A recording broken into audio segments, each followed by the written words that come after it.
ไม่ซุงค่ะกูก็มายากำแทงเย้าไหนค่ะเนาะเหมือนในก็ติมาเฮ็ดกินผัดไทยเนี่ยค่ะเนาะผัดข้าวซอยน่ะค่ะเนาะอันเจอในก็ติเป็นเครื่องอันเฮาแฮนไว้เนี่ยค่ะเนาะมือเฮาติโค้งก็ติไรง่ายเต็มไรลืมอีสังเนี่ยค่ะเนาะ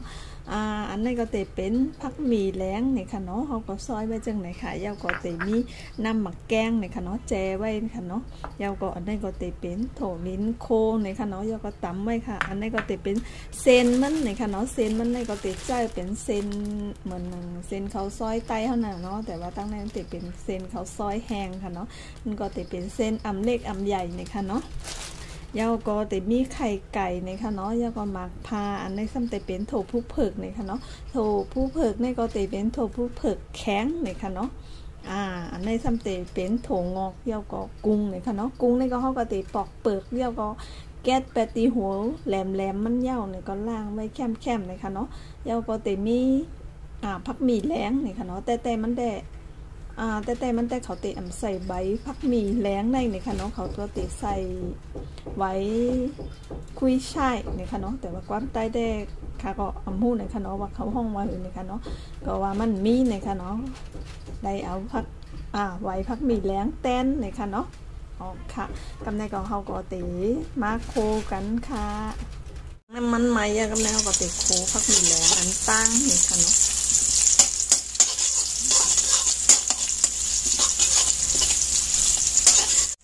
เราก็ใส่ถั่วบุกเผือกนี่ค่ะเนาะ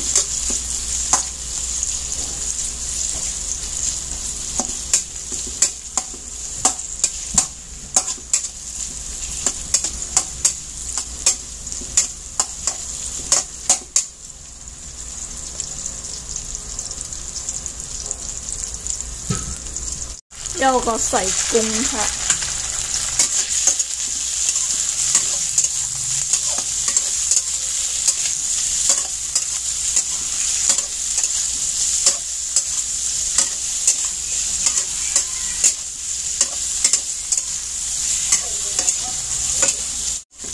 กุ้งมันเหลืองมาอิ่มเหนียวเราก็ปิดไฟหนึ่งค่ะเนาะก็ไม่เท่ากับนี้ตักออกไว้หนึ่งค่ะเนาะโลโคหึงหนึ่งค่ะเนาะเพราะว่าโคหึงกุ้งมันเตะแข็งหนึ่งค่ะเนาะนี่ก็ผุยไฟขึ้นเลยค่ะเนาะไฟอ่อนๆเลยค่ะเนาะเราก็ใส่น้ำหมักแกงนี่ค่ะ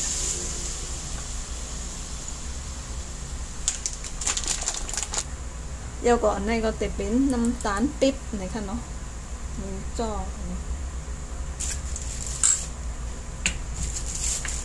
แล้วก็ใส่น้ำปลาค่ะ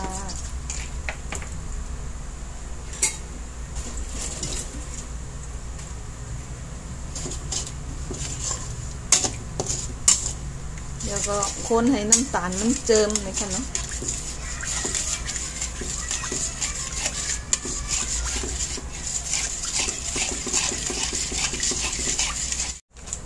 พอน้ำตาลเจิมเนี่ยเราก็ในเขาเตะใส่เซนเขาซอยเขาเนี่ยค่ะเนาะแล้วก็ฝืนไฟแห้งอีกหนึ่งเนี่ยค่ะกำในเขาก็เตะต้มให้เขาซอยมันพอสุกเนี่ยค่ะเนาะแล้วก็น้ำมันก็เตะแห้งกว่าเนี่ยค่ะในค่ะเนาะน้ำมันก็แห้งแล้วค่ะเนาะกำในเขาก็เตะใส่ถุงงอให้ตั้งผักหมี่แหลงเขาซอยไว้ค่ะเนาะแล้วก็คนให้มันเข้ากันแล้วก็ใส่กุ้งตั้งถั่วฝักอันเท้าโคไว้มาไกลค่ะเนาะค่ะกำไรก็เขาก็เป็นต๊อกไข่ใส่นะคะเนาะ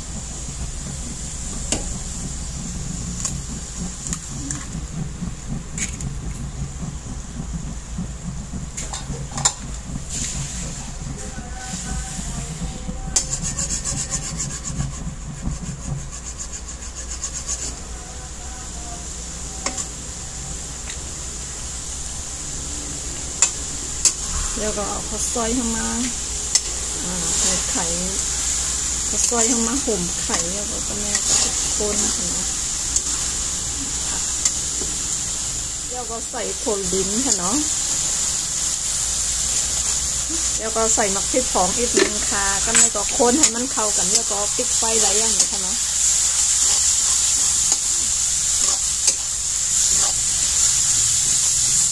เ ติกินเลยค่ะเนาะเขาก็ติบีบหมักพาใส่นี่ก็กินแล้วเนี่ยค่ะเนาะนี่ก็ผัดไทยกุ้งสดนะคะ